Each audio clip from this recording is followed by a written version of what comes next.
All right, Poke Nerds, right now we're getting into a show I'm very excited about. Part one of my personal collection tour. We're going to get into my sealed stuff, my slabs, and all my kind of figures, collectibles, plushies, all that good stuff. Some of the stuff you see on the bookshelf behind me. Not going to delay any further. Let's dive into it. Here we're starting to look at the sealed Pokemon collection I have, and I don't have a lot right now, to be quite frank with y'all. Moved in March and used a lot of my sealed collection to help fund some of the different expenses that are associated with moving. Bought a new house, sold our old house, got into a bigger place with the family. So I have two Astral Radiance booster boxes here. And as y'all know, if you've been paying attention to the channel, I do love Astral Radiance. I think it's an absolutely awesome set. Love the booster boxes. I think it's undervalued still among the Trainer Gallery Sword and Shield sets. So I have two booster boxes just waiting on the right time to potentially move on from these as well, but they are in the sealed collection right now. Shout out to my amazing, lovely, wonderful wife, Kara, for this one. We've got the Prismatic Costco bundle here that features an Elite Trainer box of Prismatic Evolutions and a booster bundle.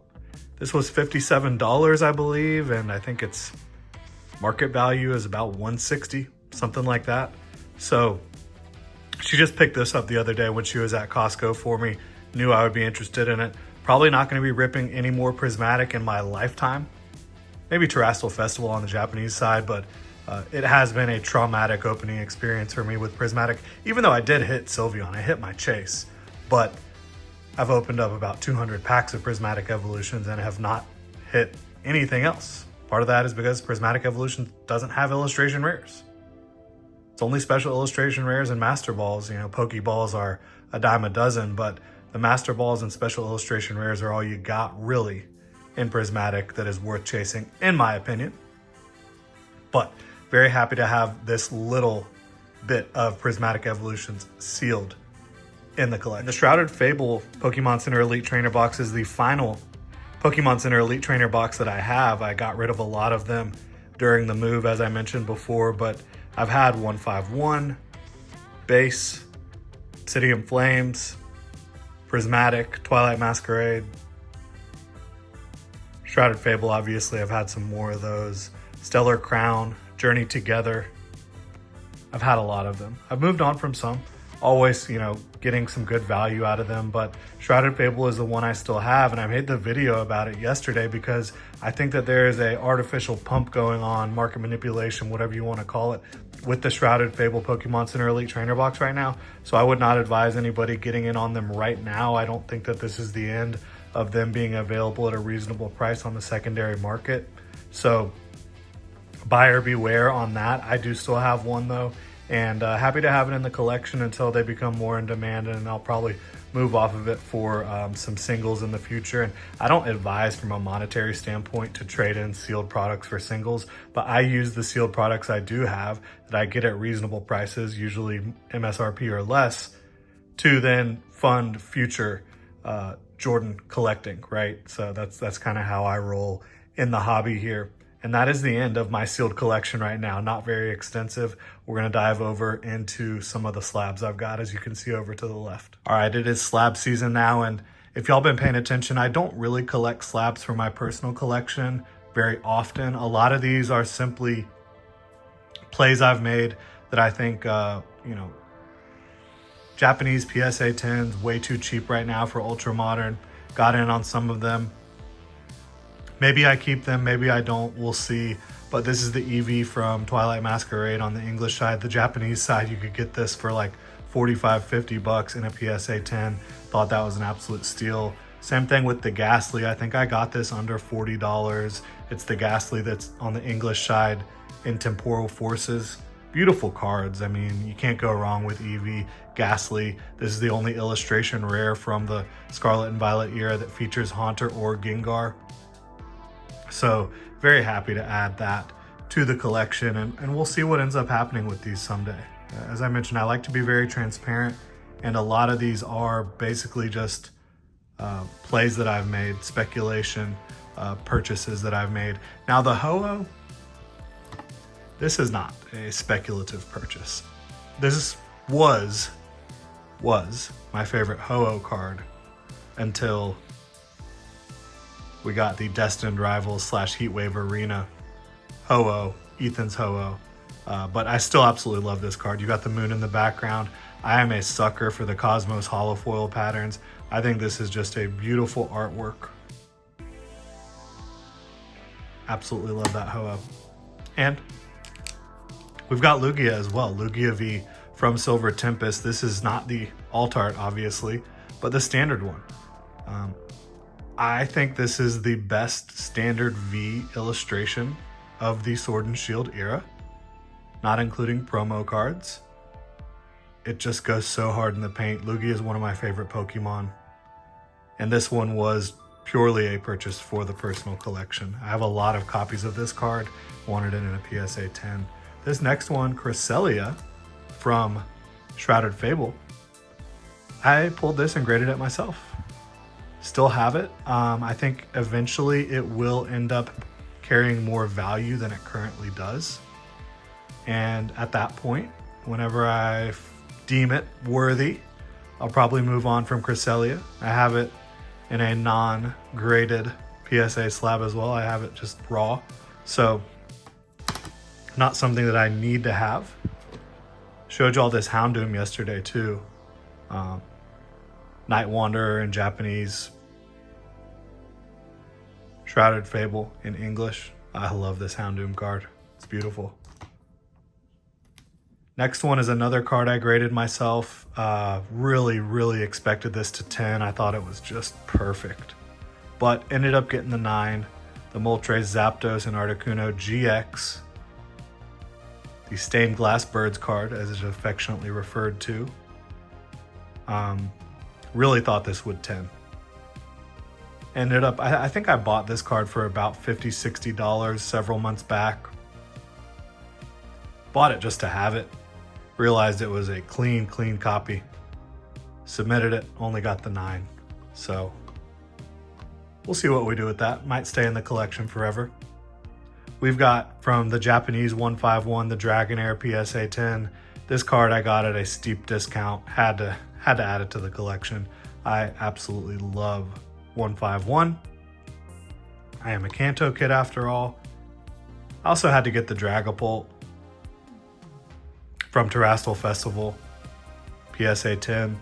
Dragapult's one of my top 6 Pokemon, my favorite dragon type Pokemon. It's dragon / ghost, so really cool typing, really unique art style here. One of the more unique arts we've actually seen in the TCG. We've also got Roaring Moon PSA 10 from Terastal Festival. Another one where I think I got this for like $30, which is just insane to think about. Shinji Kanda, beautiful Roaring Moon card. I do think Roaring Moon actually improves on Salamence. So very happy to have that one. Ceruledge or Ceruledge, my favorite Pokemon from Gen 9. And this is another absolute banger from Terastal Festival. Just a gorgeous card.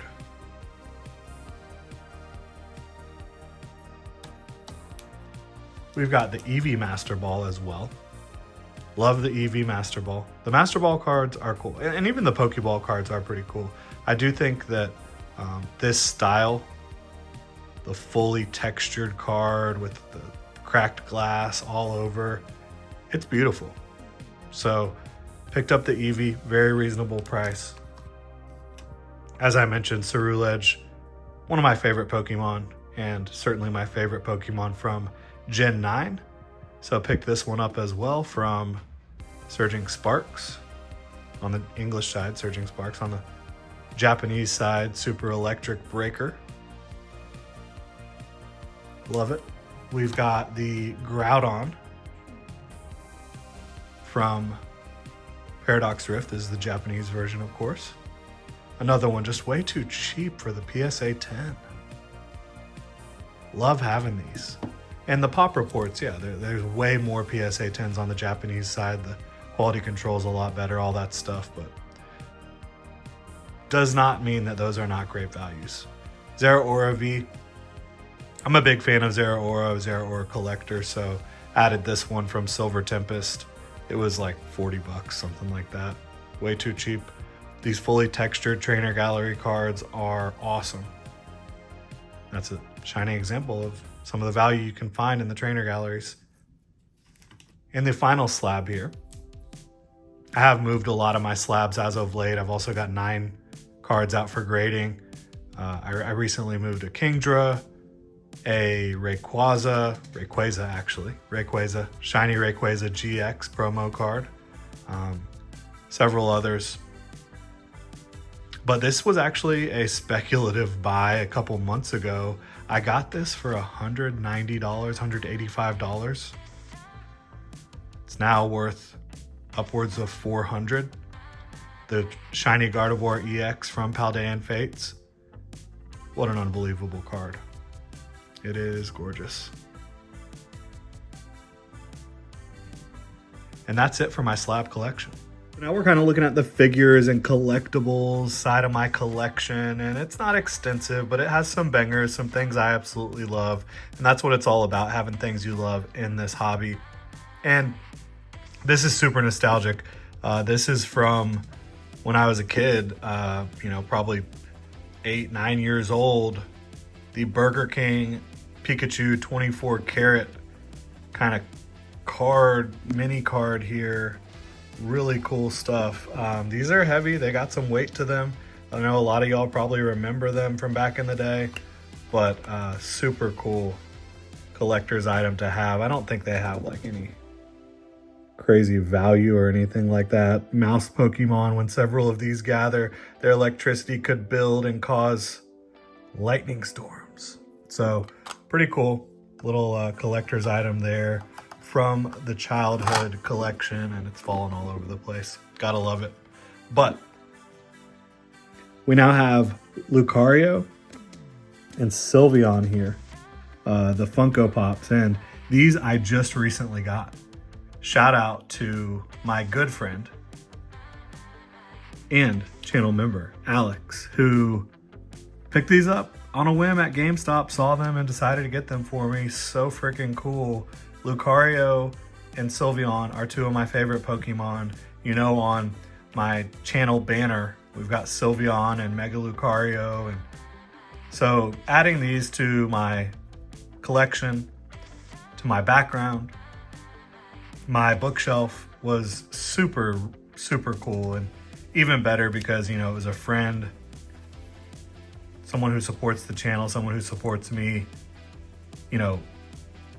just out of the kindness of their heart, purchasing those for me. And we got a little Pikachu, a little chunky guy. I don't remember where this Pikachu is from, honestly, but it was in my childhood collection.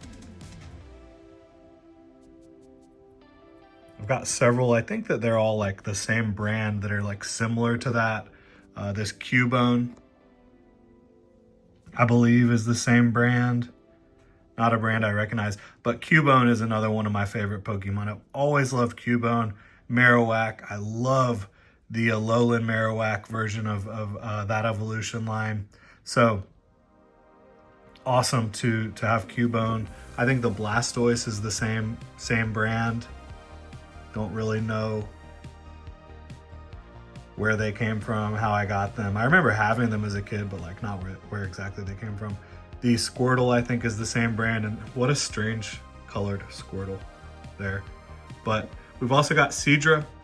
One of my favorite Pokemon lines is Horsey, Seadra, Kingdra. Obviously, Horsey and Seadra being 151, and then Kingdra coming around in Gen 2. But this is pretty cool. I think that this Seadra and this Squirtle are both like squirt toys. So I don't know if I used to play back in the tub with them or what. The Electabuzz is a keychain. Pretty cool. Got the Gengar keychain as well back there hanging out, and this is a nice little Gengar playmat as well that we have here. Got the Eevee Prismatic Evolutions Eevee collection. This is a really cute little bag. I mean, I use it just as a collector's item. It hangs out on the shelf behind me. I don't know what you would practically use it for in a lot of settings. It's just not the most functional thing in the world, but it is extremely cute. The Sylveon, extremely cute. Y'all know I love Sylveon. We got, and shout out to my sister Annabelle for getting me that Eevee Prismatic Evolutions collection. She also got this Charmander Pokemon Select collectible. I'll probably end up opening it and displaying it that way. When these things are in their boxes, they take up a lot more space. So, but I do love that Charmander, very cute. Charmander was generally the Pokemon I picked in the originals, is what it is, man. Can't deny Charmander, Charmeleon, and especially Charizard. And there is the Charizard from that Charizard Premium Collection, figure collection. It's a really beautiful piece there, in my opinion. I love the flames coming out surrounding Charizard there. Very cool. We've also got the Charmander Mega Blocks. This was also a gift from my sister, so pretty cool stuff there. And that actually does it for my figures and collectibles. There's definitely some things I want to add to the collection that I just haven't, because I'm always buying cards instead of buying other stuff. But I need to get a Ceruledge figure ASAP. Need to get Dragapult as well. I think those will be the next two that are added to the collection. I absolutely love those Pokemon. But that'll do it here for the figures and collectibles. Up next is gonna be, it's gonna be the big one. The raw card collection. And that's gonna be on part 2 of this collection tour. Really appreciate y'all supporting the channel. Have a good one.